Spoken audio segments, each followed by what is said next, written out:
What is up, guys? I'm hoping that you're good. Anyways, let me just pick a random page.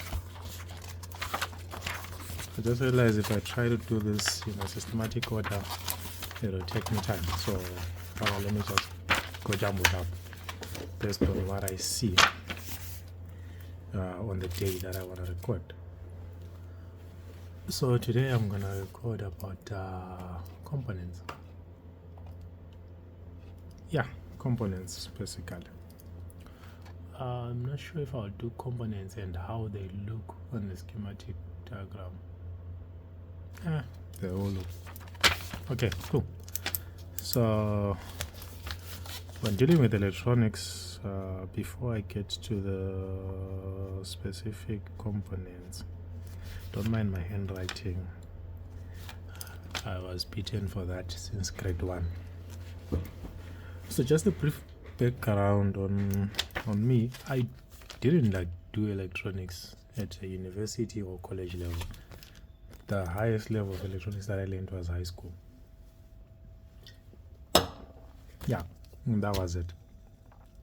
So everything that I know about electronics is either from high school or from, I don't know, reading later on in life. So when we're dealing with electronics, we are mainly solving this issue.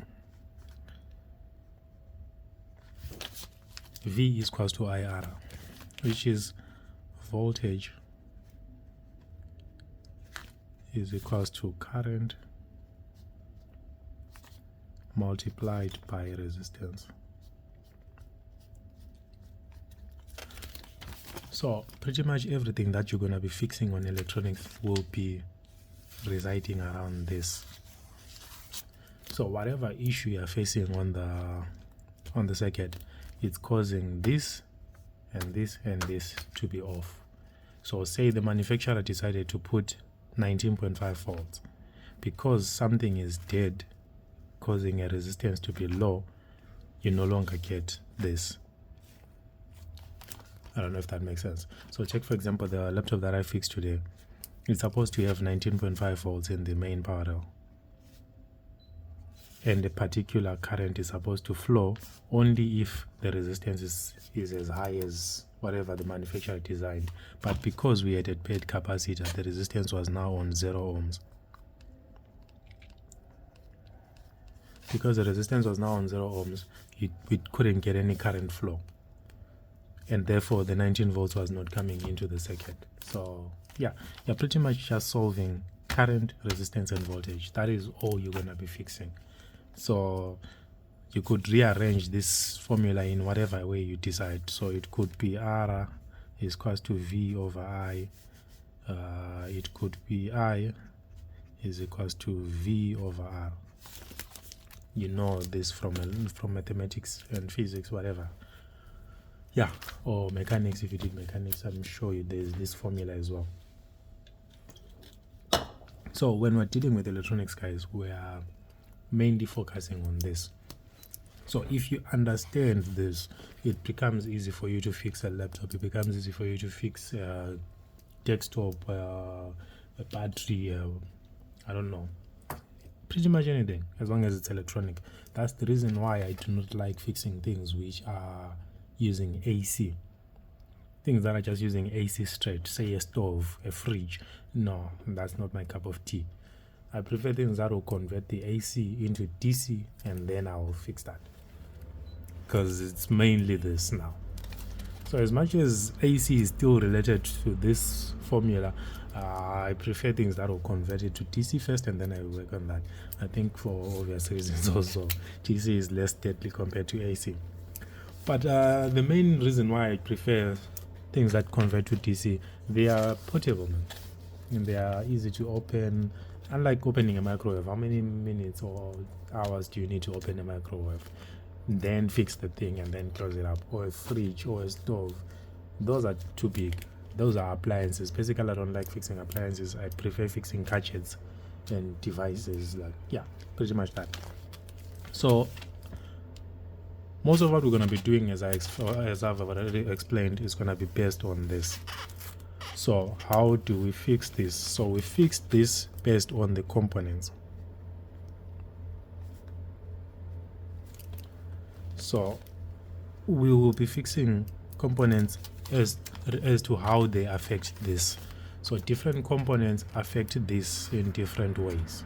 So say for example a capacitor, it is connected across a circuit, so it will affect the circuit in a particular way. So it can bring ground to positive because it's connected across if it fails. A resistor, it is connected along a circuit. Most of the time it's connected along a circuit, so if it fails, it brings about more resistance or less resistance. Same goes with a fuse. It's connected along a circuit. If it fails, it breaks the circuit, so you no longer have a continuation in the circuit. So if you understand the components, how they are aligned or how they are placed onto the circuit, then it's almost easy for you to know. So for the example which I did today, it was an ASUS which was dead. The capacitor was blown, and because it is across the circuit, I could tell like that capacitor is greenish in color, which means it's got corrosion on it. And based on the way it's oriented on the circuit board, I know one side is negative and one side is positive. So 100% chances that that capacitor was causing a short circuit. So the components that mainly I discuss would be number one, of course, the capacitor. Number two, the resistor. Number three would be the transistor / MOSFET. Number four would be a fuse. Number five would be an inductor. Number six, what is number six? Because I know number seven is an integrated circuit. Integrated circuit. Number seven, what is number seven? If I look at a motherboard, I can tell from there. I've got capacitors. Oh, number seven is a diode. So it is actually way up there, but it doesn't matter the arrangement. So these are the main components that I deal with when I'm fixing electronics. So I'm pretty sure you also, wherever you are always dealing with these. So we'll be dealing with these, how they affect a circuit. So this is a capacitor. The way you find it on a schematic diagram would be a line, and then you get this and that. So this should be your minus and this should be your plus. So as you can see, one side is already connected to negative, one side is connected to positive. If the capacitor fails, it brings these two together, causing a short circuit. It's as simple as that. Then you get a resistor. A resistor could be connected like this. Oh, what am I doing now? Sorry about that. A resistor is connected like this, and it looks something like this. There. That is a resistor. So this will be written C. This will be written R. So this could be just positive and positive. This is along a circuit. So if it fails, it could increase the resistance of the circuit, causing the circuit to malfunction or not operate at all. Say maybe it causes infinite resistance, current cannot flow anymore. Or if it causes if it basically becomes a fuse, instead of generating a particular resistance so that the voltage decreases, it basically maintains like a fuse, and the voltage, instead of getting 19 volts coming in and an output say maybe of 18 volts, you end up having an output of 19 volts again, which causes maybe an integrated circuit to stop functioning. Because at the end of the day, these things, all of them, when they are receiving a signal, they are basically receiving a particular voltage. So it will be designed as an integrated circuit to say, if you receive 3.3 volts, activate 5 volts. If you receive 1.8 volts, activate 3.3 volts, something like that. So the resistor, instead of reducing that 3.3 volts to make it 1.8 volts so that it can activate something else, it ends up sending more voltage. So if it fails, it could cause that. or if it fails, it could just make the circuit completely off by increasing the resistance. That is one way. We get a transistor or a MOSFET. So how do these ones look? These are written as Q. So these ones, they differ, man. They differ really based on the design, but pretty much you've got a square like this with 3 legs coming out of it. So you get your source, you get your drain, and you get your gate. Source, gate, and drain. So yeah, you've got a signal coming in through the source and going out through the drain, and then for that MOSFET to allow the signal to go through, there must be a signal coming through the gate. So for that voltage to pass through, there must be a signal going through the gate. So what is a MOSFET? Basically, a MOSFET is a switch. Yeah, I'm sure you know that already. Literally a switch, like you flip it on and off, on and off. So that flipping on and off comes through the gate. So it will be an integrated circuit which is sending a signal to the MOSFET to switch it on so that it allows power to flow through, and switch it off so that it stops power from going through. We'll really get into more details when we get to, say, power rails, secondary power rails especially. You will understand the importance of these things. So that's how it basically works. It will receive voltage in one side and outputs it on the other side, and then for it to do that, it receives a signal through the gate. Then a fuse is pretty much just a box like this, written F, and all it does is it connects one side to one side, basically positive to negative, positive to positive, I mean. So it is just along the circuit, same as a resistor. All it does is that if there is a faulty component up ahead, which is causing the resistance of the circuit to be high, so that which is causing the circuit to keep drawing more and more power. Say if a capacitor has failed, instead of mixing positive and negative for a long period of time, which would cause fire, the fuse will just break. So it will be designed to only allow a certain amount of current to pass through. If that current increases, it just explodes. That's it. It doesn't allow anything else to pass through. So it is basically like a rigid pipe which is not flexible. So it only allows a certain amount of water to pass through. If the pressure of the water increases due to maybe someone closing the pipe somewhere ahead, it explodes. But instead of, yeah, the example of water is not ideal because the water will start spilling where it explodes. Anyways, you get the point. If the resistance increases up ahead, the fuse cuts the power from flowing, so you don't get more current passing through. Then an inductor is basically a coil.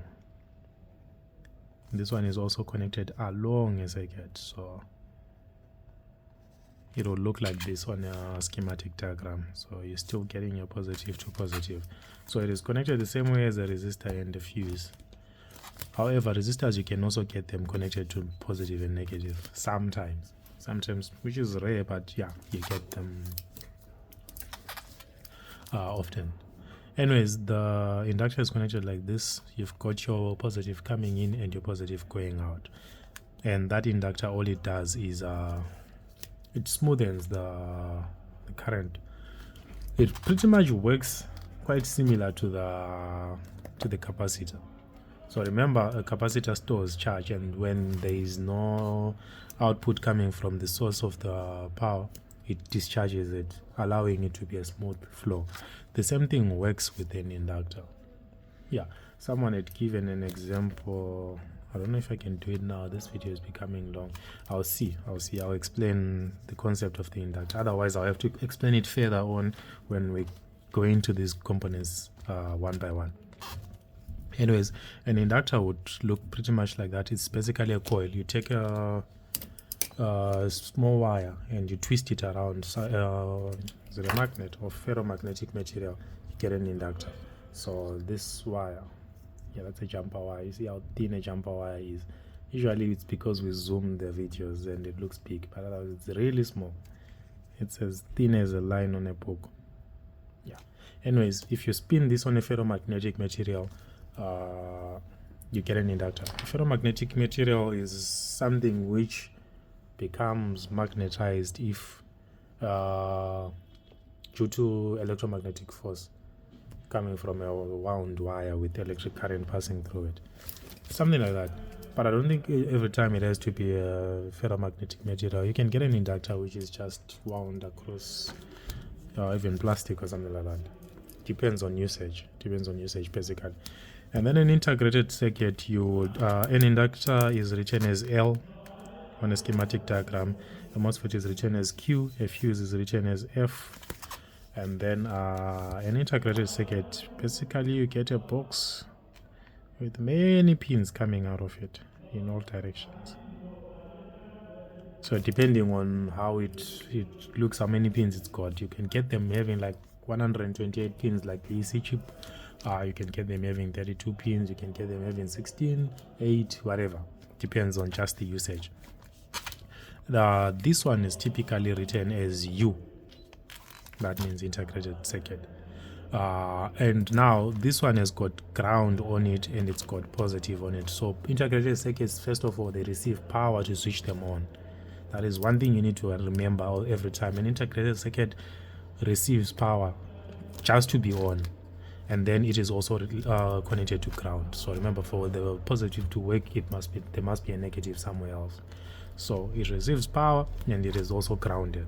So if you've got ground, it's possible that your grounding is coming from the integrated circuit. It's almost impossible for you to get ground because you've got a faulty inductor, because it's almost always connected to positive. Same with the fuse, same with the resistor. It's possible with the resistor if it is connected to something that is grounded, yeah, but it's rare. So components that could give you ground would be a capacitor, MOSFET, and an integrated circuit if it's connected to ground. Same as a diode. A diode looks something like this. Yeah, that's a diode, written as D. So it could be connected to positive and positive, or it could be connected to positive and negative. This is also possible. Also with a resistor, it could be connected to positive and negative sometimes. So this is sometimes. Positive, negative, that's sometimes. But usually they are connected positive to positive. So in a scenario where it's connected positive to negative, say for example, in most laptops actually, they were designed, nowadays they don't do it a lot, but back then they would put a diode across just the input. When you plug the charger there's a diode which is connected in reverse. So it is connected in reverse so that if you plug your charger in reverse, negative to positive, the power just flows in the reverse direction, and because there's a diode, it cuts off. Automatically it protects the rest of the laptop, and your charger deals with the diode and your laptop is protected. Nowadays they don't do it. They've removed that concept. Basically, when you plug a charger in reverse, the current will flow in reverse in the entire laptop, burning everything and anything. So yeah, they make business out of that. It's easy for them to, it's more profitable for them to keep selling new devices than to keep fixing dead ones. Anyway, so if you've got ground, it's possibly coming from diode, integrated circuit, MOSFET, or capacitor and resistor, because those sometimes are connected to negative in some cases. Then, as I mentioned, it's almost never possible for you to have ground because it's coming from a fuse or an inductor. That is almost never, unless maybe it bent underneath on the PCB and then combine the circuits there. Yeah, maybe, but it's almost never.